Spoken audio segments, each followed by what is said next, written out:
Also gestern war es am Ende des Tages, auch wenn es ein bisschen länger gedauert hat, als wir vielleicht vermutet haben, ein sehr erfolgreicher Tag.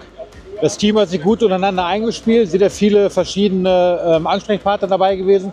Polizei, die Baufirma, die Begleiter, also hat in unseren Augen eigentlich sehr gut funktioniert. Wettertechnisch war es gut, es war windig zwischendurch, da musste man ein bisschen aufpassen, was die Bäume machen, wie weit sich die Äste runterbiegen. Aber grundsätzlich war es ein sehr erfolgreicher Tag.